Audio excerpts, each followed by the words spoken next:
izay nitarihan'ny tompo antsika. Inona ny tokony fomba fiainanao? Ahoana ny toeponao? Ahoana ny fiainantsika ny sitrapon'Andriamanitra tokony ho fitondrantenantsika amin'izany fotoana zany zay izao fotoana resantsika izao zay hoe andro mahory zay.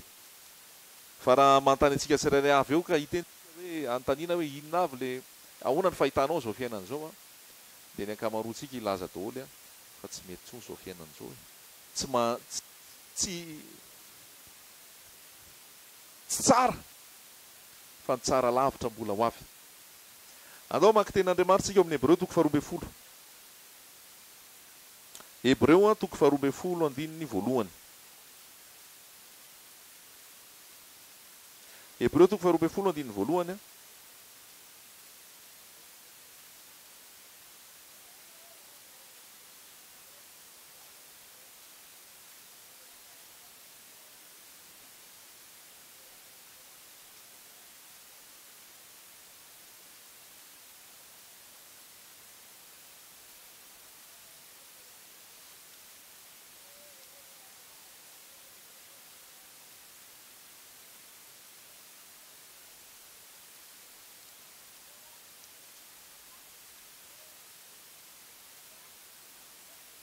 Dia izao no voasoratra, vakitsika izany teny izany koa amin'izany, satria misy vavolombelona maro be toy izany manodidina antsika, toy ny rahona, dia aoka isika koa hanaisotra izay rehetra mitambesatra amintsika mba miniota izay malaky mahazo antsika, ary aoka isika hiazakazaka amin'ny faharetana amin'izao fiazakazahana filohokahana napetraka eo anoloantsika izao, mijery an Jesosy tompony ny finoantsika sy mpahanefa azy, izay naharitra ny azo fijaliana fa tsy nitandroenatra mba hazony ny fifaliana napetraka teo anoloany, ka dia efa mipetraka eo amin'ny ankavanan'ny seza fiandrianan'Andriamanitra izy. Fa hevero tsara ilay naharitra ny fanoherana nataon'ny mpanota taminy, fandraho ho ketraka ianareo ka ho reraka ny fanahy ianareo. Ianareo tsy mbola nanoatra ny ady tamin'ny ota hatramin'ny fahalatsan-drà, ary adinonareo ny fananarana izay milaza aminareo toy ny amin'ny zanaka hoe anaka, aza atao ho zavatra kely ny fahamaizana ataon'i Jehovah, ary aza reraka raha resy lahatra ny anatra ataony ianao, fa zay tian'i Jehovah no faizany, ary zay zanaka rehetra raisiny no kapohiny. Fa maizana no antony aretanareo, Andriamanitra mitondra anareo tahaka ny zanaka. Fa aiza moa zay zanaka tsy faizandrainy? Fa raha tsy faizana tahaka ny hitondrana azy rehetra ianareo dia zazasary fa tsy zanaka. Ary koa isika dia manana ny ray ny nofontsika ho mpanafaintsika, ka efa nanaja azy tsy maika ava ny any akentsika ny ray ny fanahy, ka ho velona isika. Fa ireny dia nanao izay ahafay antsika tamin'ny andro vitsy araka izay sitrapony, fa izy kosa dia ny ahasoa mba handraisantsika ny fahamasinany. Fa ny fahamaizana rehetra dia tsy mba atao ho mahafaly andro anaovana fa mampahory, fa rehefa afaka izany dia vao mitondra ny vokatry ny fahamarinana hiadanana ho an'izay nanaovana azy izy. Koa tanjao ny tanana miraviravy sy ny lohalika malemy, ary manao valala mahitsy alehany mba tsy hampipitsoka ny tongotry ny mandringa fa ny mba hasitrana azy kosa. Mieza mitady fihavanana amin'ny olona rehetra ary fahamasinana, fa zay tsy manam-pahamasinana dia tsy ahita ny tompo. Ary mitandrema tsara fanao isy hiala amin'ny fahasoavan'Andriamanitra, fanao isy fakamangidy mitsimoka kirotana ka ho voalotony maro, fanao isy mpijangajanga na olona tsy manaja ny masina, dia tahaka ny Esau izay nivarotra ny fizokiny ahazony hanina indraimbava. Fa fantatrareo fa rehefa afaka izany, raha tahandova ny fitahiana izy dia nolaviny, fa tsy nahita izay bebahany izy na dia nitady fatratra tamin'ny ranomaso aza. Halleloja. Hatreo misy afatra be dabe ao anatin'izany teny zany, ary misy zavatra asain'ny tompo ataontsika ao anatin'izany teny zany.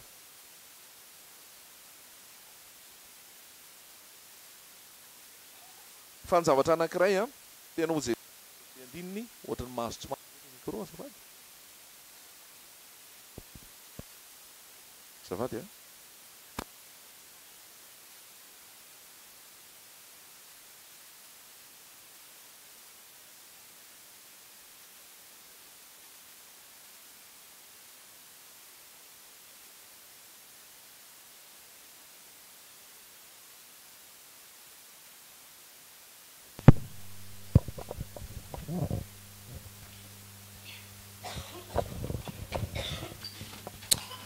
zafady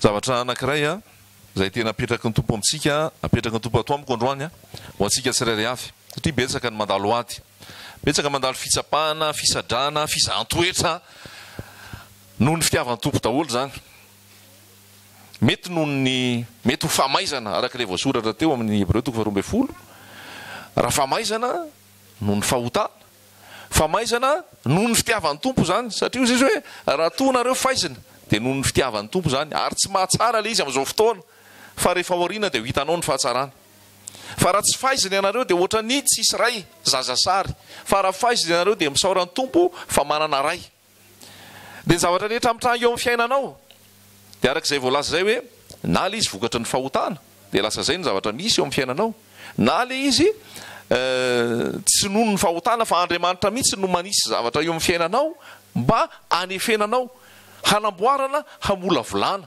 atsika tsirairay avy raha mamaky ny Hebreo 12 io dia miverina amin'ny Hebreo 12 dia ny olon'ny finoana ny voasoratra ao dia voalaza marobe ny olon'ny finoana tao a nanomboka tany amin'ny Enoka Abela tany a dia reo rehetrarehetra reo izy a finoana no nandehanany fa raha tsy amin'ny finoana tsy misy azo atao azona sitraka amin'Andriamanitra ary rehefa nandeha tamin'ny finoana izy ireo dia ny tompo nakasitraka azy ary nahazo ny fandresena izy fa ireo olona rehetrarehetra reo dia le voalaza eo amin'ny 12 amin'ny voalohany ao hoe ireo le vavolombelona maro voadidin'ireo tsika ary tsika indray zao ny eo amin'ny 15 fa ny azy efa vita ny azy efa vita ny efa vita ny endry Daniel efa vita ny endry Joseph efa vita ny endry Mosesy efa vita daholo reny fa jerentsika indray izy hoe ahoana indray nytoy antsika tsika ozy izy dia eo amin'ny fiazakazahana tsika tsirairay avy ireo ary misy loka miandry zany hoe ny fiainana eto tany tsy mandehandeha fahatany ary tsy manao akandrakandrana fa azakazaka ary azakazaka misy loka andrasana dia ninny zay ny fiainana mandrakizay ny fampakarany badiny zanak'ondry ny fiverenan'i Jesosy andray ny olona dia miazakazaka ianao mandra-pahatongan'izay eny ampiazakazahany eny nefa le izy tsy azakazaka eo amin'ny stade le tonga dia goudron mahitsy be tena tsara tarehy fa indraindray misy tsilo indraindray misy vato indraindray misy rano indraindray misy hazo indraindray misy fefy misy sakatsakana be da be eo andehananao eo so tsika mieritreritra rehefa miaraka amin'i Jesosy dia mirolona dia milamina be fa rehefa miaraka amin'i Jesosy a entiny amin'izay tiany hitondrananao rehefa miaraka amin'i Jesosy dia mila toteray halleloia rehefa miaraka amin'i Jesosy dia miomana fa zay lazain'i Jesosy hoe eto amin'izao tontolo izao no ino tanareo fahoriana rehefa miaraka amin'i Jesosy dia misy ady panahy misy ady amin'ny maizina sy ny mazava ny marina sy ny lainga ny tsara sy ny ratsy satria rehefa miaraka amin'i Jesosy tsy tonga dia ny sotomina dia lasa any an-danitra fa mbola mijanona eto ihany dia tsy ny rehetrarehetra nefa no manana an' Jesosy tsy ny rehetrarehetra nefa no mino zay ny voasoratra amin'ny tenin'Andriamanitra hoe tsy ny olona rehetra no manana ny finoana fa ianao manana ny finoana dia zahana toetra ny finoanao amin'ny toerana zay alehanao amin'ny tokantranonao ao amin'izay misy anao rehetrarehetra dia mandra-pahatonga an' Jesosy ianao dia natao hiady tantaran'ny testamenta taloha ny fanekena taloha Mosesy zay nitarika ny zanak'Israely nivoaka tao amin'ny tany Egipta zay nitombiasa ny Josefa rehefa avy eo Josoa rehefa avy eo dia mamaky ny bokin'ny Josoa ianao fa ao anatin'ny bokin'ny Josoa dia ady hatramin'ny farany fa naninona ny ady mba valina kely a nisy inona tao misy an-tany-kanana fa ny tany-kanana ve azoazo fotsiny tamin'izao tsy azoazo fotsiny tamin'izao fa efa nisy inona tao fa nisy mponina tao fa nisy mponina tao dia isaky ny mandery josoa zany dia misy ady isaky ny mandery josoa dia misy ady isaky ny mandery josoa dia misy ady misy taona nandresy misy taona resy na tonga azy resy dia noho ny fahotana noho ny fitehirizana nisy tao anatin'ny vahoaka ny tahiry fahotana ary rehefa nitahiry fahotana dia nisy faharesena zany hoe ny ady tsy miala ny ady tsy miala fa zay mihitsy ny atsika miady ny ady tsara ny finoana ny azakazaka tsy miala fa tompo mampatanjaka nisy vavaka tokoa te hoe amafiso zay amafiso zay zany hoe ny fiainana zany dia be da be fisedrana be da be ady takan'izay hoe zanak'Israely andeha anafika andeha iconquérir zany hoe andray ny tany zay nampanantenana azy tsy tonga dia ho azy fotsiny amin'izao fa nisy ady ary ny ady tena nampiasa sabatra namono amin'izany zavatra zany nandresy zay rehetrarehetra teo anoloana ho antsika ihany koa amin'ny fiainana ara-panahy dia sahala amin'izay miady sika miady amin'ny nofo tsika ozy izy tsy mitolona amin'ny nofo aman-draha fa mitolona amin'ny fanahy ratsy ny fanapahana eny amin'ny rivotra ny ady amin'ny asan'ny maizina dia me mandroso dia eo amin'izay io Hebreo 12 io mipetraka eo amintsika hoe evero ary reo zavatra nisy Hebreo 12 olona tao amin'ny finoana nandalo fisedrana nandalo ady tsy niala ny ady tsy niala ny fisedrana fa teo reo fa nahazo ny fandresena izy noho ny finoany noho ny finony ny tenin'Andriamanitra noho ny finony famarinany ty tenin'Andriamanitra ty dia ny aina tao anatin'ny fanatrehan'ny tompo izy ary ny aina tao anatin'ny fandresena dia apetraka amintsika tsara zany hoe raha misy ady eo amin'ny fiainanao normal zany raha misy ady am-panahy raha misy fisedrana amin'ny fiainanao normal zany raha misy fitsapana ny fiainanao normal zany fa zay ny fiainanao normal no impino alleloia d'accord ianao sa tsy d'accord dia noho izany aza mitsoaka fa atreo le ady dia nisy fananarana sy fanoroana be da be amin'ny Hebreo 12 atreo ny ady atreo ny fitsapana atreo ny fizahan-toetra atreo zany rehetrarehetra zany fa zay ny nanjaranao fa Jesosy eo Jesosy tsy mandao Jesosy manatrika Jesosy miaraka aminao fa zavatra voalohany dia ozy izy hoe ary io zay hota malaky mahazo hoe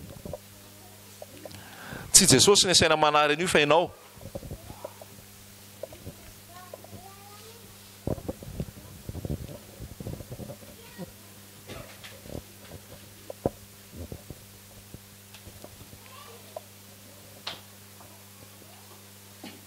anaisotra zay rehetra mitambesatra amintsika mba miota izay malaky mahazo atsika areoko sika hiazakazaka zany hoe alohan'ny azakazana aloha dia sory ny fahotana Jesosy ny malala ny fahotana fa ianao koa tsy mamety toerana ho an'ny devoly anotana zany hoe misy andraikitrao ao ny tompona vita ny asa tompona vita ny famonjena tompona nandatsaka ny rany tompona meny fanahiny fa ianao ihany koa dia tompona andraikitra ianao raha sanatry very any amin'ny elo tsy ny tompona andraikitra fa ianao zay satria ianao tsy nandray andraikitra satria ianao tsy nanapa-kevitra satria ianao tsy niodina ny ala tamin'ny fahotana fa ny tompo efa vitany ny anjarany ary ny tompo manome hery raha vonony ianao handroso andresy ny fahotana dia hoy ny tenin'Andriamanitra hoe manodidina antsika ny vavolombelona maro aoka sika anaisotra izay rehetra mitambesatra amintsika mba miniota zay malaky mahazo atsika ohatrany ahoana zany hoe manaisotra zany ohatrany ahoana zany hoe ota malaky mahazo zany ahoana zany ny anesorana an'izany tenin'Andriamanitra taka sabatra roa lela maranitra mihoatra ny sabatra roa lela raha izay anaisotra ny ota malaky mahazo atsika, anaisotra zay rehetra manavesatra atsika, ny ota malaky mahazo atsika, hiazakazaka. Raha voisoronao fotsiny le izy fa tsy mihazakazaka ianao dia samboriny indray ianao. Ohatra raha mpifoka sigara ianao ianao afao amin'ity sigara ity Jesosy, nefa izy mbola any am-paosinao ihany le sigara. Inona tokony atao raha anaisotra an'izay? Eo fanapahan-kevitra fa inona amin'izay zany le atao? Alaina le sigara dia arinako. Zay ianao dia afao ary tompo afao le izy nefa mbola ao ihany. Le afokasika mbola ao ihany. Le sigara mbola ka arina iniko. Ianao misy no anapa-kevitra nga tompo anao mazio hoe tsy hita ho azy teo le sigara. Ianao hoe najavona fotsiny teo le afokasika. Fa ianao misy tonga dia manary an'iny. Dia tsy vita manary an'iny fa mihazakazaka amin'izay, mivavaka, miafina, manatonao amin'i Jesosy. Mitohy le resaka teo aoka tsika anaisotra, anala zay ota malaky dia hiazakazaka avy eo. Zany hoe manakana ny fiazakazanao fahotana, sady anota ianao nefa niazakazaka. Sady ao anatin'ny fiazakazana ianao nefa misy ota mitoetra, tsy tafavoaka amin'izany. Zay mahatonga ny Eliny teny hoe raha ohatra tena Andriamanitra no Andriamanitra aza misabaka. Fa raha tena izy no Andriamanitra dia ario bala sy ny mpaminaniny sy ny ota sy ny fomba ny rehetrarehetra. Fa raha ibala no izy dia mankanesa any aminy dia ataovy izay ataony. Zany hoe ny tadiavin'ny tompo amintsika dia 100% amin'i Jesosy. Tsy fo mizarazara. Tsy fo mizarazara. Halleluja. Leo sika eo amin'ny tompo miala tsikelikely. Fa raha 5 taona lasa ianao no nifoka sigara, zao ianao mbola foka sigara, tsy haiko hoe aiza ho aiza le tsikelikely, fa manafaka ve Jesosy sa tsy manafaka?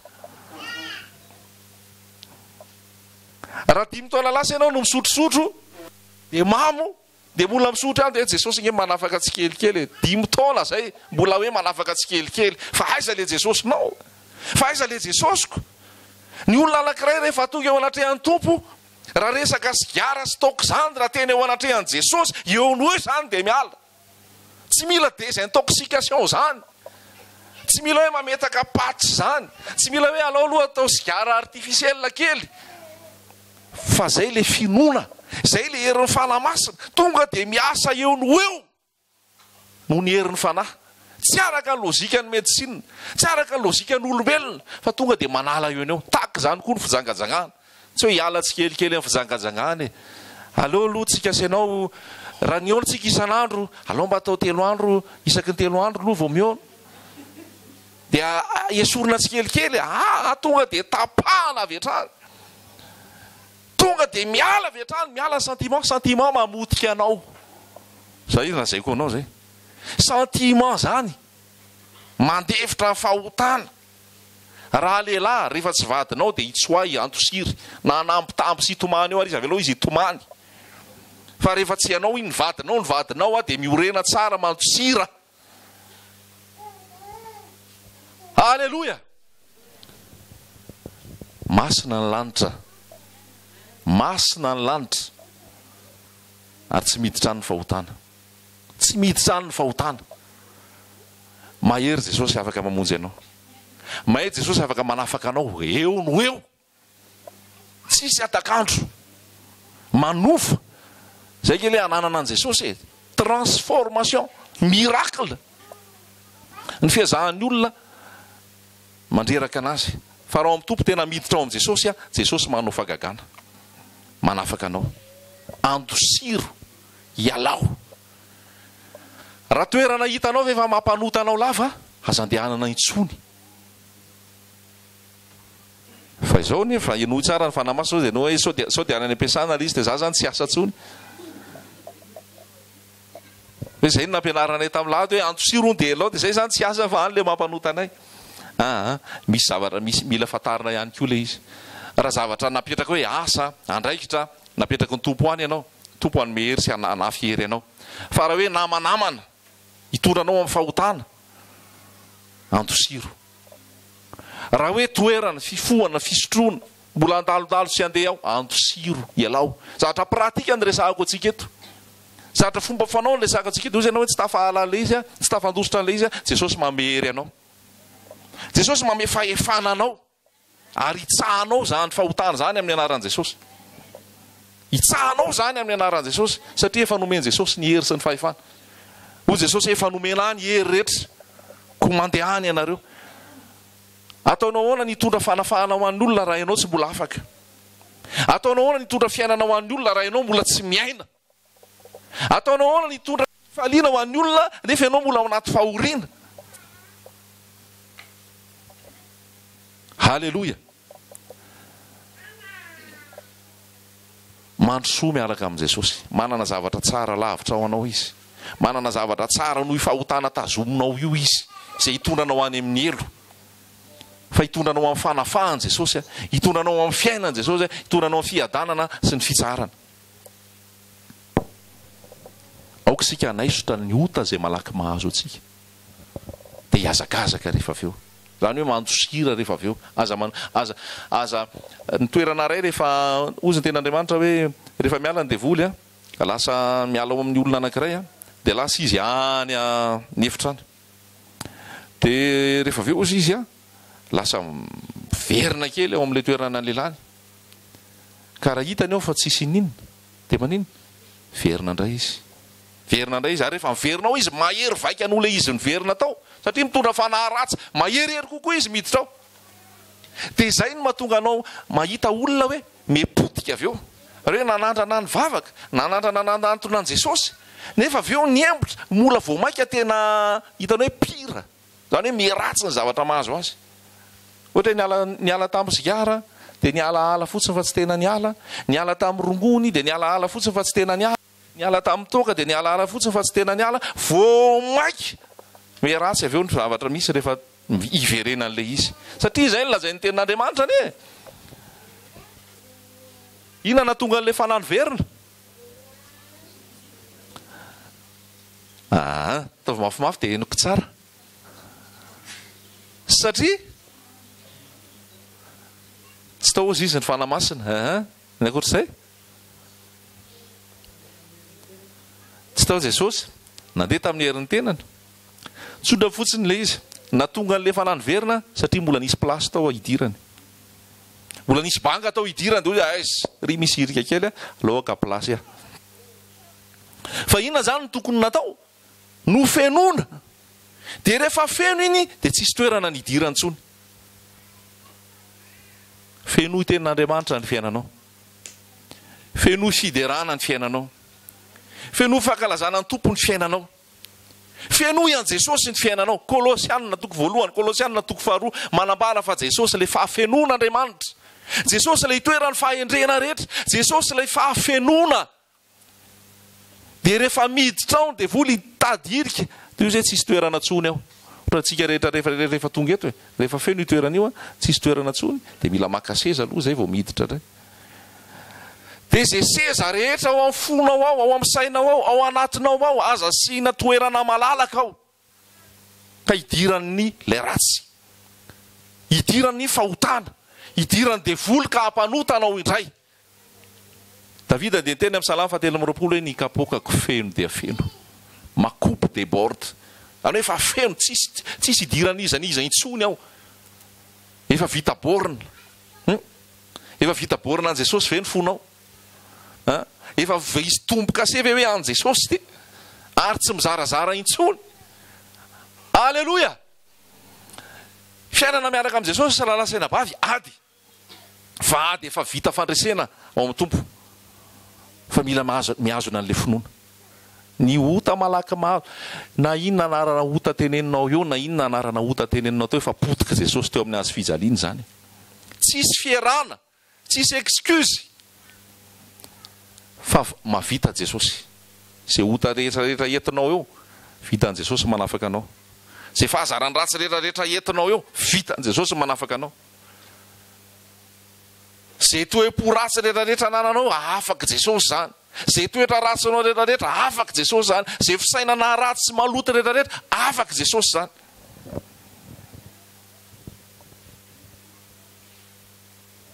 Fa le andraikitra zay mila matsapa aloha ianao hoe voafatotra. Mila matsapa aloha ianao hoe very. Mila matsapa aloha ianao tsy mety ty zavatra ataoko ty. Fa raha tsy miainga amin'izay fahatsapahana zay, tsy hiova, tsy handroso. dia ny zavatra anankiray tena tiana jerena ihany koa dia zao olona ten'Andriamanitra atao amin'ny Hebreo hoe mijery an Jesosy tompo finoantsika iny efa nianarantsika tao alolo kely tao a tsy nitandroenatra mba hahazoany fifaliana napetraka teo manoloany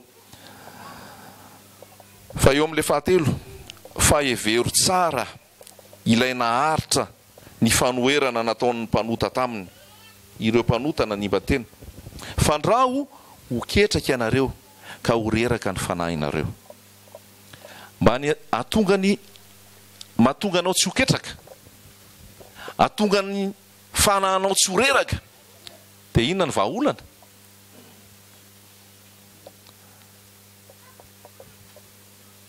oy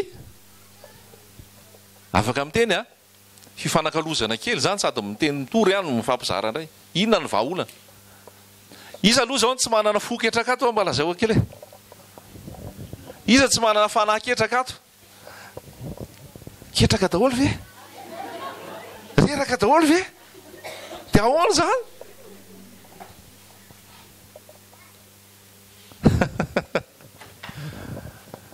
hevero a zay le izy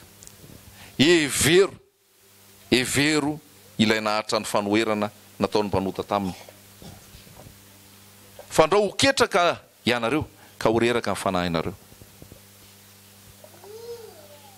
raha tady hoketraka zany ianao raha tady horeraka ny fanahinao dia tsy ampy fiheverana an'ilay naharitra ny fahotana ianao zay fotsiny vahaolona zay fotsiny valina raha ohatra ka ketraka ianao raha ohatra ka reraka ny fanahinao ka mbijanona eo amin'iny foana dia nisy zavatra ny alana zay inona le voasoratra eo ambony tsy nihevitra tsara n'ilay naharitra ny fanoherana nataon'ny mpanota taminy hevero izy ilay naharitra ny fanoherana nataon'ny mpanota taminy inona ny dikan'izay hevero zay ao an-tsainao eritrereto saintsaino halalino fikiro iaino lay fomba zay nataony fa be dabe ny fanoherana nataon'ny mpanota tamin'i Jesosy be dabe ny fanoherana nataon'ny mpanota tamin'i Jesosy fa hoy ny tenin'Andriamanitra hoe nandresy izy ao Petera ao dia milaza hoe nanolotra ny adiny izy a tamin'ilay naniraka azy ho antsika tsirairay avy ihany koa zany manoloana zay adinao manoloana zay fitsapahanao hevero Jesosy lay nandresy ny fahotana donc izy verenantsika any amin'ny Isaia 7:10 raha hevitra an Jesosy ianao a ahita ny toetra an Jesosy ny zavatra nataony a dia anisan'ny toetra mila alainao tahaka mila iainanao ampiarinao zany fahamarinana zany Isaia 7:10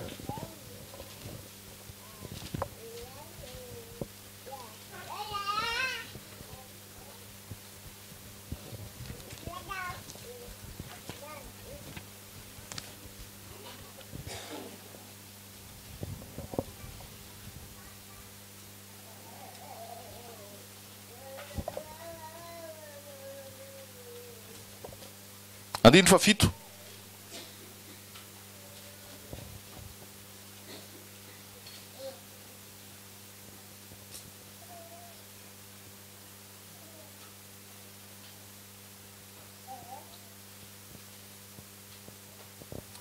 nampahoriana izy nefa nanetry tena ka tsy nilobava dia tahaka ny zanak'ondry entina hovonoana sy tahaka ny ondry vavy izay mona eo anatrehan'ny mpanety azy eny tsy nilobava izy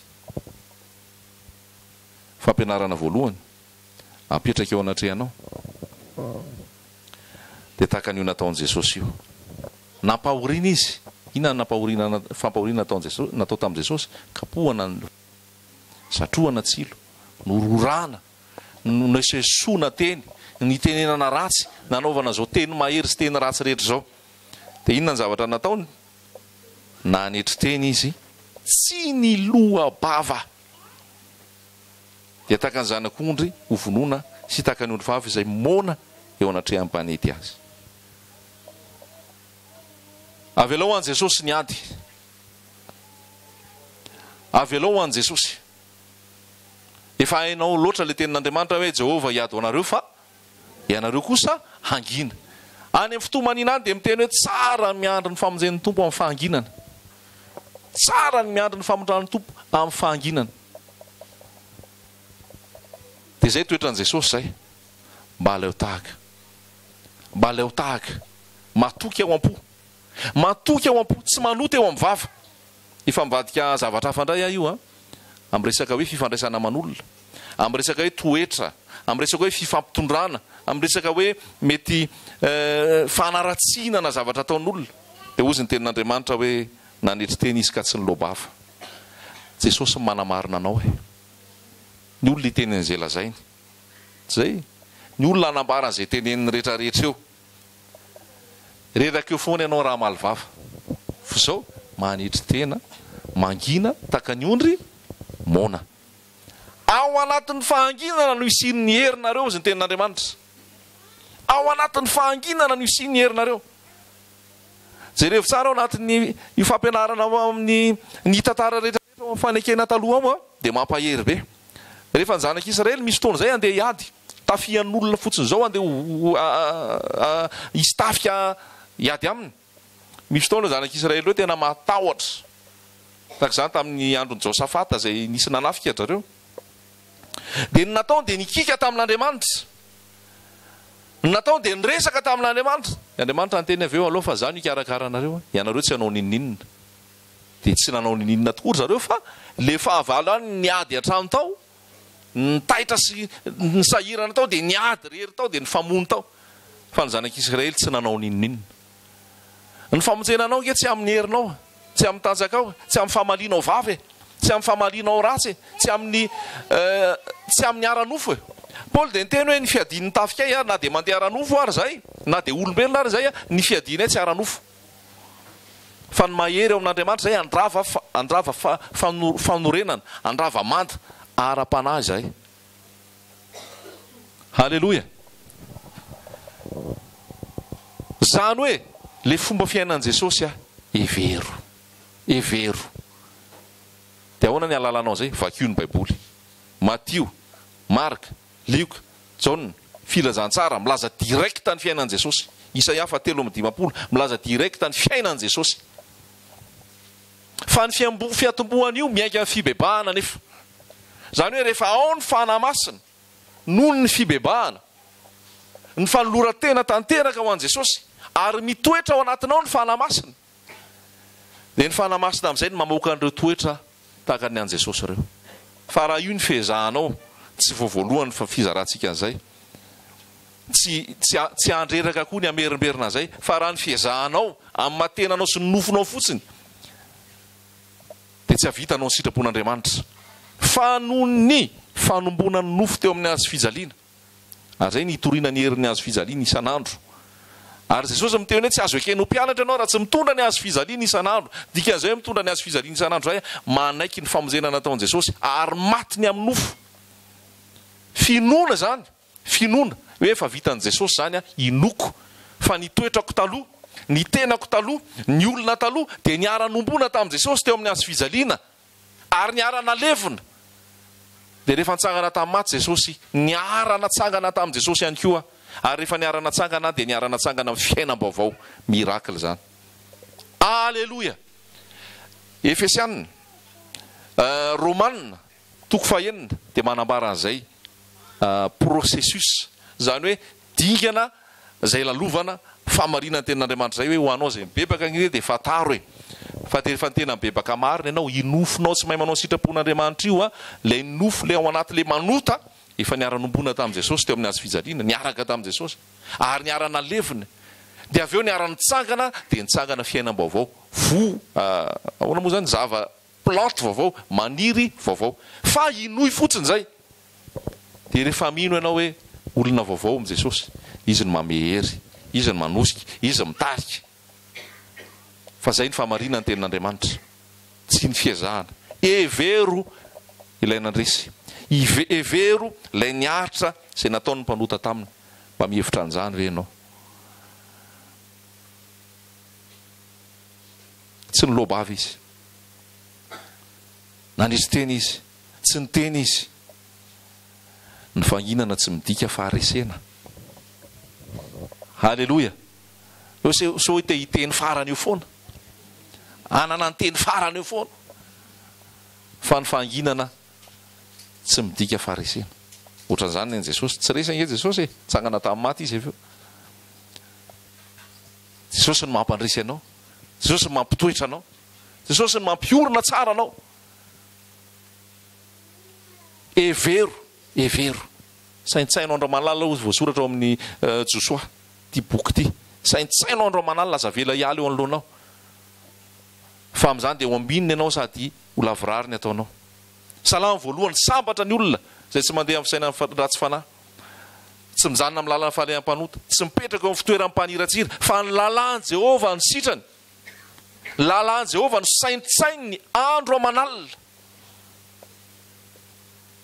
Dia tahaka ny hazo amboleny amoron-rano velona izy, mamoa amin'ny tena fotoany, ny raviny tsy malazo. Izany hoe misy fomba an'Andriamanitra ny fiainanao. Na eo ny ady, eo ny fitsapana. Misy fitahian'Andriamanitra ny fiainanao. Misy fanambinan'Andriamanitra ny fiainanao. Ankasitrahan'Andriamanitra ny fiainanao. Dia ao anatin'ny ady ianao fa hitan'ny tompo, hitan'ny olona fa misy fandresena ny fiainanao. Evero ilay aritra.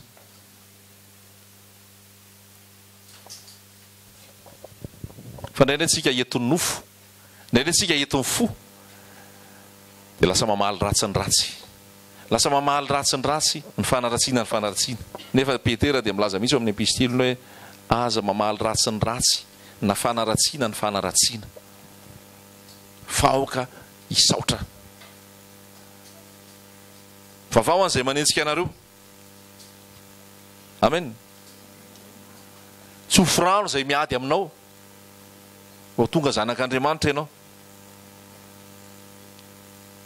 Misaorana izay manentsika anareo, misaorana fa aza manoza. Hafa kely inge zany, tsy hivitanao zany raha tsy efa nombona teo amin'ny hazo fijaliana niaraka tamin'i Jesosy ianao. Fa izay le lalàna fiainana miaraka amin'ny tompo. Jesosy rehefa teo amin'ny hazo fijaliana, aloha Jesosy hoe mamelà ny elony, fa tsy fatan'izay ataony. Evero lay nandresy, evero lay niadra, manana fandeferany. Mpivady manana fandeferana.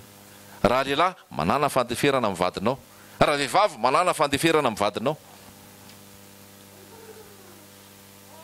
Taka nandeferan' Jesosy.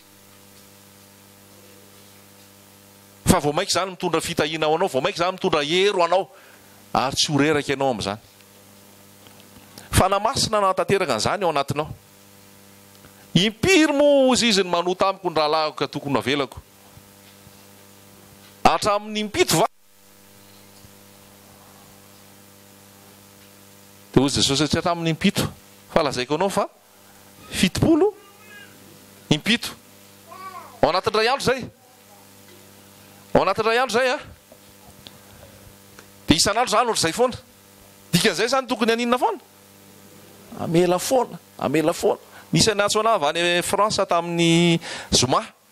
Ahoana ozy izy fa mba te an-tany kely aho fa misy pasteur anay zay ato, izy mitaiza olona. Dia rehefa mitaiza olona izy a, dia entiny makao aminy ny olona, dia taizainy ao. Nefa io raha lehilahy taizainy io feo izy nanadala ny vadiny. Dia lasa niaraka tamin'le vadin'le pasteur le lehilahy taizainy tao an-trano. Dia ahoana ny tokony ataony zany amin'izany, anao divorce ve? Dia izy aman-tsaina azy hoe miaraka amin'i Jesosy dia famelan-keloka. Miaraka amin'i Jesosy dia famelan-keloka. Halan'ny tompo ny fisaoram-bady. Na nijangajanga ary io mamelà ny elony. Ary indrindra fa ianao pasteur, fa tsy hoe olon'olona tsotra. Fa indraindray koa le pasteur sao dia efa misy eritreretiny any ambadibadika any, dia tady ahita fotsiny tia nijangajanga dia elako satria noho ny fijangajangana ihany ozy no azo isarahana. Fa ny ten'Andriamanitra dia jerenao hoe alako ny fisaoram-bady. Hatrany am-boalohany dia tsy tao amin'ny planin'Andriamanitra ny fisaoram-bady na ny divorce. Tsy tao anaty planin'Andriamanitra mihitsy zany. Fa noho ny amafian'ny fonareo ozy, natonga an'Andriamanitra, natonga Mosesy nanao taratasy. Fa raha ny sitrapon'Andriamanitra dia mandrakizay. Tsy vitanao ny amela raha tsy ao ny fanamasina. Ary ny sitrapon'Andriamanitra nefa dia zao, tsy maintsy mamely ianao. Tsy maintsy mamely ianao. Ary zay le voalaza teo hoe impito, 70 impito. Zany hoe raha nisy tamin'ny maraina efa 7, mbola vitsy zay. mbola misy marza malalaka be zany mbola tokony amelanao rehefa mihoatra zay avy ianao zany vao tsy mamela tia ny tompo lazaina dia zao hoe mamela foana fa zary namela ny heloka ao ary rehefa tsapanao ny famelan-keloka omeny Jesosy dia ho mora aminao koa ny amela ny heloka ny hafa fa raha tsy tsapanao ny famelan-keloka omeny Jesosy ianao dia tsy hay amela ny hafa ianao noho izany evero any fatoka amin'i Jesosy foana evero ilay nandresy ilay niaritra mba ahafahanao mamela toy ianao dia mety ametraka fanontaniana be ianao dia ahoana zany tsy haiko fa zay fotsiny hoe mamela mamela fa afaka nampialarana Jesosy dia hoe mamela ny elokay tahaka ny namelanay izay meloka taminay ary ny tompo hoe raha ianao tsy mamela ny eloko ny hafa ny tompo nge tsy amela ny eloko ao na manana ny rariny ary ianao na mety ary ny nataonao na tsy diso ary ianao fa zao ny lazay ny tenin'Andriamanitra mamela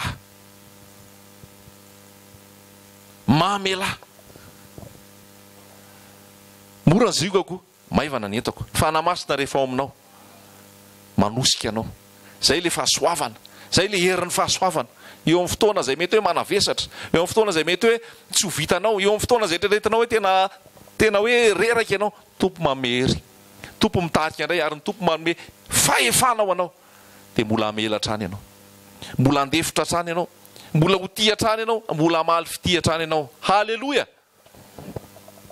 fiainana pratika anjerentsika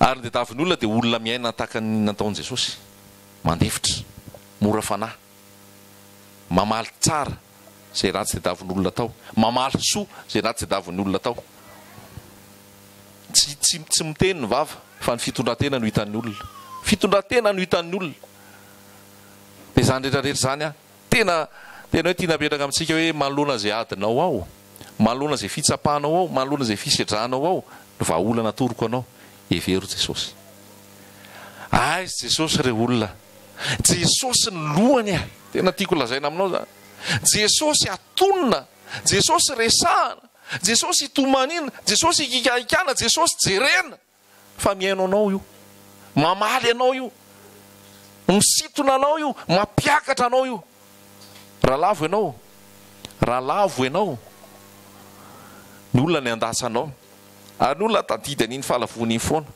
fa reo manatona an' Jesosy raiso ny tana kosa Jesosy mampiakatra anao tao ozy izy fahandena antsika ozy Jesosy ianao ale sava ale tsara ngeo Jesosy io e ny olona mandatsalatsa sy tsy mamela zay nataonao zany fa za tenao vao manatona an' Jesosy ianao vita ozy Jesosy dao ndray tsika mbola noho indray ianao eny apetsaka zany nge misy fotoana menjery eny apetsaka zany eny misy fotoana tafotoana fa tsy midika zany hoe mijanona eo mitsangana indray ary eniny Jesosy ianao miara mandeha indray miaraka amin'i Jesosy zay nge mahafinaritra amin'i Jesosy io tsotra io mandevitra io maharo-po io miazona anao io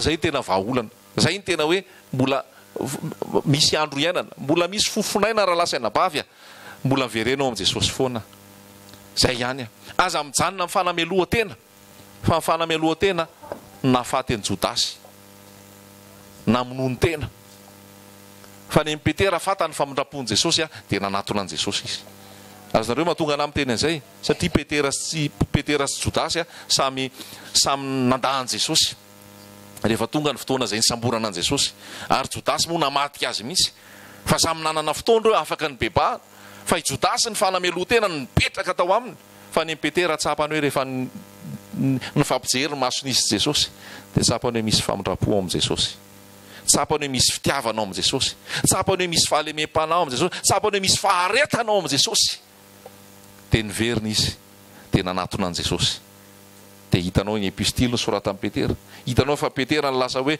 ianao no mitana fanalahidy ianao no ametrahana ny tanterahan' Jesosy ny teny iny tamin'izy nanorona ny fiangonana mahatoky Jesosy ninina adinao eo sy fitsapanao eo tenin'Andriamanitra milaza any amin'ny Jodany hoe mahefa Jesosy le miazo nanao tsy ho lavo mahefa Jesosy le miazo nanao tsy ho lavo tsy tsy mandeha rery ianao zany, tsy miaina rery ianao zany, fa misy fandresenao am' Jesosy, misy fandresenao am' Jesosy, ary ampy isan'andro io. Tsy hoe efa mehela Jesosy a, mehela le fahatogavan Jesosy a, de mehlany le heriko, mehlany le solika atao anatiko, fa hoy ny ten'Andriamanitra hoe avozin'ny tompo isan'andro io, avozin'ny tompo isan'andro io, omeny hery isan'andro ianao. Azay mahatonga ny ampy ho an'ny andro ny ratsy miseho aminy. Ny androany aloha iainana, aza mieritreritra zay rapitso hoe vitako ve ny andresy sahotana rapitso, vitako ve ny andresy ndravaka pitso, androany ny tompo mampandresy anao.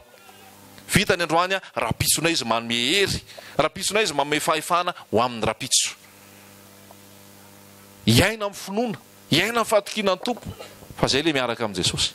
Ko atsika tsirairay avy eto dia atory zay, Jesosy re olona, Jesosy re olona, Jesosy ihany 100% ato anatin'ny Baiboly.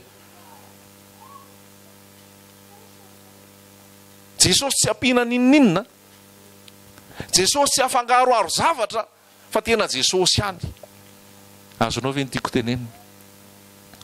Tsy zavatra resaka amin'ny savoam-boana zany, fa atao anatin'ity Baiboly ty, ty manambara an' Jesosy.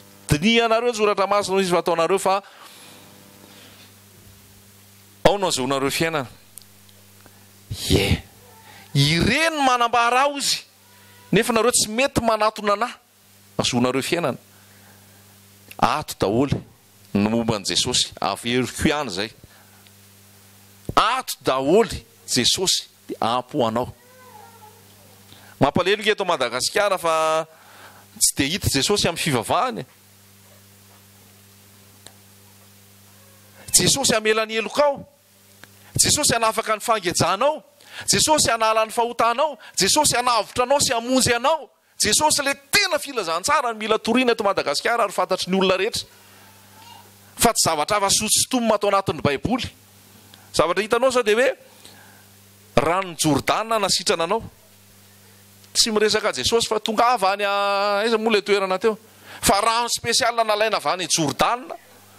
Fa rehefa mandray an'io rano spesiala avy any Jordana io ianao, satria tao Jesosy natao batisa, tao namana no natao diovina ny boka, dia nalaina avy any Jordana misy ny rano ho anao eto Madagasikara. Loza mitsangana ary fiangonan'i Jesosy, miadiny atsara ny finoana. Aoka ianao défenseur de l'évangile. Aizy Jesosy, rano ve nitorianao? Rano Jordana ve nitorianao? Tsy nahita andry Petera tato nitory rano Jordana, tsy nahita andry Jakoba sy ry Jaona tato nitory rano Jordana, fa zay nitoriana eto Madagasikara amin'ny fivavahana satoka ary mitaona olona maro. Aiza ny fiangonana hanohitra, aiza ny fiangonana anambaran' Jesosy marina, fa tsy Jesosy no ambara, fa tavoahangy madio dia misy rano ao anatiny, ino no anao? Aiza ny fibebahana, aiza ny herin'ny azo fijaliana, aiza ny rano Jesosy? Lasa mazimazia. Tsy zany ny tenin'Andriamanitra raha lasaina bafy, tsy zany ny filazantsara. Jesosy pura. Io ihany koa nanao an'le hoe mofo, omena mofo koa ianao ho tahina himinana an'ity mofo ty. Jesosy ke le mofonaina, Jesosy le mofo e.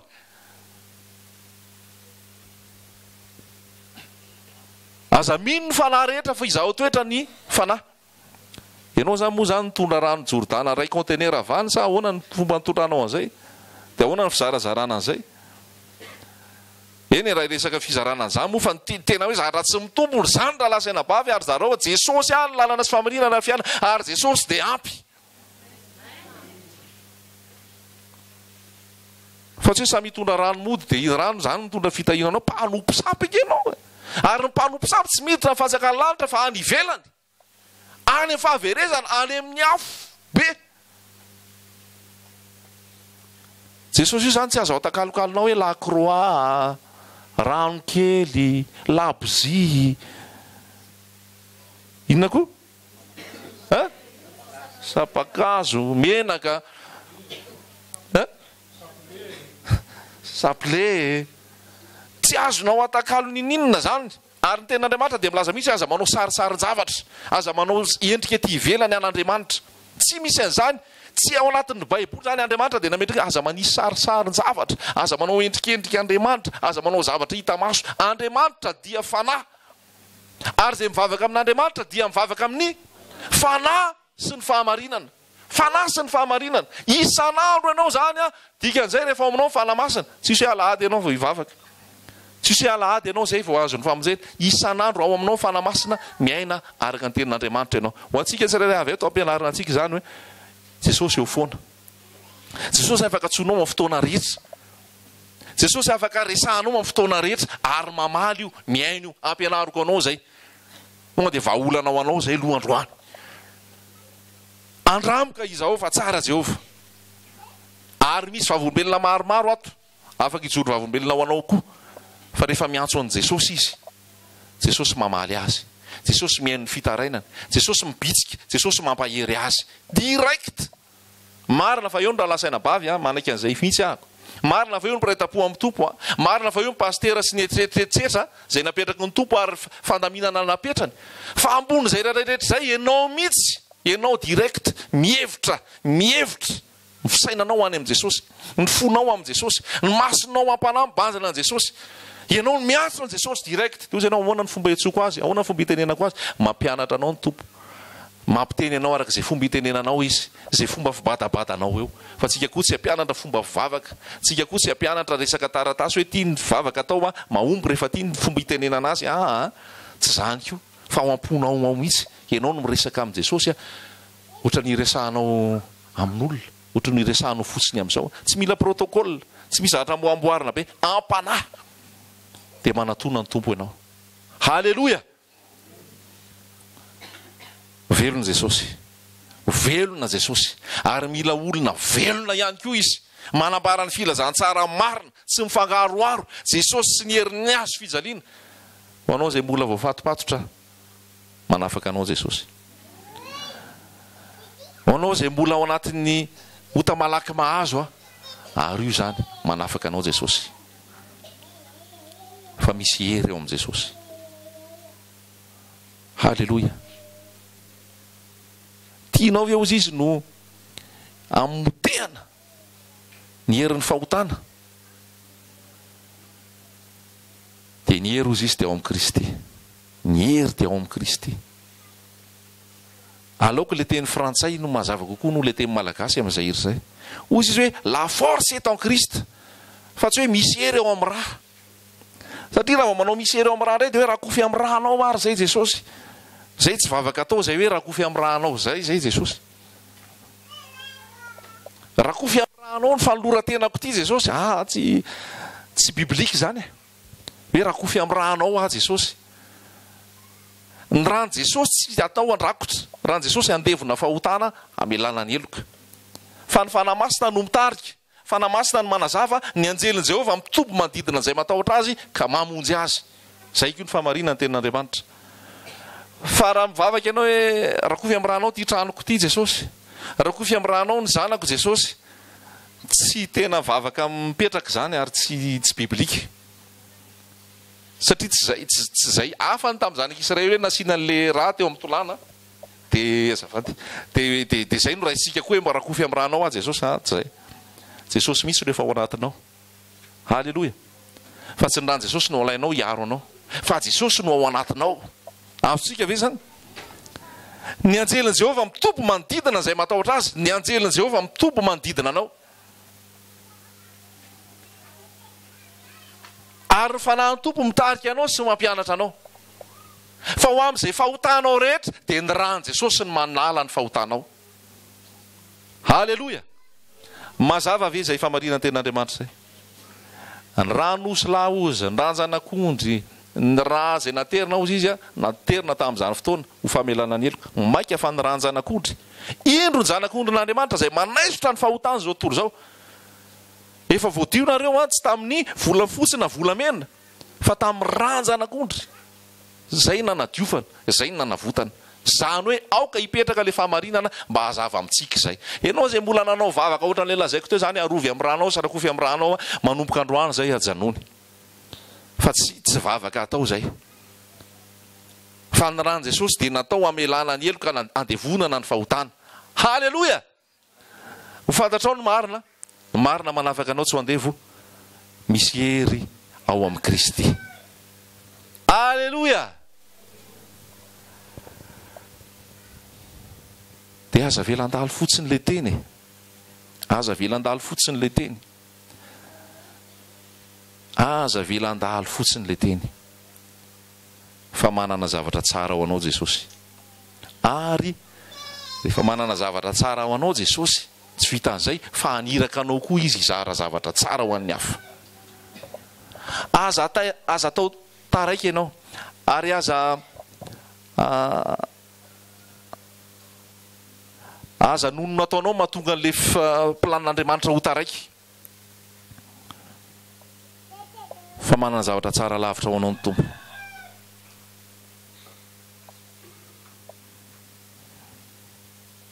Dia miantso andro any ho anao sady hivavaka ho anao no hanonona aminao ny fanafahana tenenin' Jesosy fa ampy izay ny fahotana ampy izay ny fahotana ary zao aza menatra aza matahotra fa zay lazaiko anao zay hoe Jesosy tsy mitraine eo amin'ny fahotanao eo fa rehefa mifonana ianao ndao tsika andeha indray arozy izy tsy mijanona eo izy ndao tsika andeha indray ozy fa mila fanapaha-kevitra entitra fanolora-tena ho an' Jesosy fantosirana fahotana fialana amin'ny fahotana izay malaky mahazo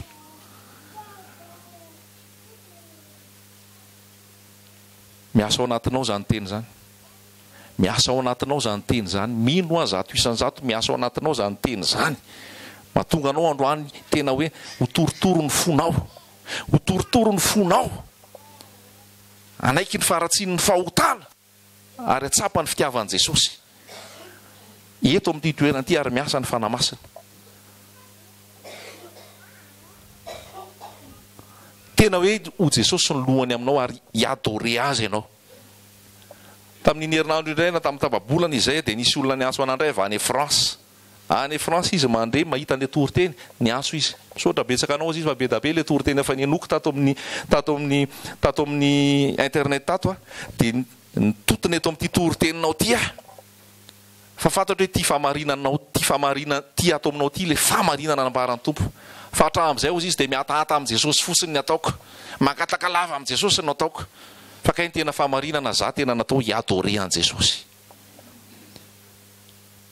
Dia nieritreritra hoe taiza moa anotory an'izany taiza hoay atao amin'le fitoriana fa miasa ny fanamaso tamin'ny zavatra tena toriana any na tsy voalaza direct ary hatramin'izay ozy izy dia ohatran'ny dent de scie metika ambony metika ambany metika ambony metika ambany ary miantahanta sy mitady zavatra amin'i Jesosy fa zao ny zavatra fantatra ozy izy manomboka androany ary tamin'ny toriteny lazainao natao hiankohaka eo anatrehan'i Jesosy dia hidera hiankalaza azy. Zay ny antsoina antsika hiadore an' Jesosy ny amby manaraka ho azy najany le fiantahatana azy sy zava-fatany fa ao amin'i Jesosy ny tena vahaolana ary le miankohaka eo aminy tena zava-dehibe. Halleloia! Miasa Jesosy raha lasaina bavy fa androny koa dia mbola nisy niantso ireto aoriana zay tena saotra ny Tompo ozy izy ny amin'ity toriteninao ty ny amin'ity teninao masiny ty fa manomboka izao dia ajanoko fijangajakana fa za olona mijangajanga be ty miantso anao ty iza mora lasaina bavy ahako zange mpanompo tsy maso ihany an' Jesosy ny voninahitra fa miafinao amin'i Jesosy ny teniny miasa ny teniny mikasika dia niantso aho izy tena mijangajanga ozy hatrany Madagasikara misy miaraka amiko amin'io messenger amin'io lesaka internet io eto amin'ny toerana misy fa noho ty teny ty ozy izy miasa ny Tompo ary miasa ato amiko za olona pakany am-piangonana isan-kalahady za olona mahery fo mivavaka za olona tena mazoto mivavaka nefa za zay fotsiny fomba atao fa kay za ozy izy ato tsy hitany olona fa za mijangajanga fa tsoko ianao dia tenena koa an'izay zavatra zay tsy vitan'olombelona ke zany fa asany fanamasiny ary za miteny aminao fa tonga dia délivrance zany tsy misy hoe nanao nandroka devoly tsisy hoe niasa telo ray volana fa milatsaka indray mandeha ny tenin'Andriamanitra manafaka anazy ary mitondra fiainana ho anazy mitondra fiainana ho anazy fiainany ty teny zarayntsika eto ty ary noho ny fitiavana an' Jesosy noho ny fitiavana antsika mahatonga izarana an'izany mba hiaraka any an-danitra ny antsika e. Halleloia! Mba hiaraka hitehaka eo anatrehan'i Jesosy hiaraka hidera an' Jesosy mba hiaraka ankalaza an' Jesosy zay ny tanjony eto fa tsy engejanao anaty trano eto fa tonga anao hitondra anao ao amin'ny fahafahana. Halleloia! Noho izany ho anao zay hiala amin'ny fahotana, anaisotra ny fahotana malaky mahazo anao, ary hiazakazaka hiaraka amin'i Jesosy, mitsangana ianao eny am-pitoerana eny, mijoroa eny am-pitoerana eny, fa amin'ny anaran'i Jesosy, amin'ny anaran'i Jesosy, hiazakazaka ianao tsy ho reraka, andeha ianao tsy ho sasatra, ary ho avelan'ny tompo ny fahotanao rehetra.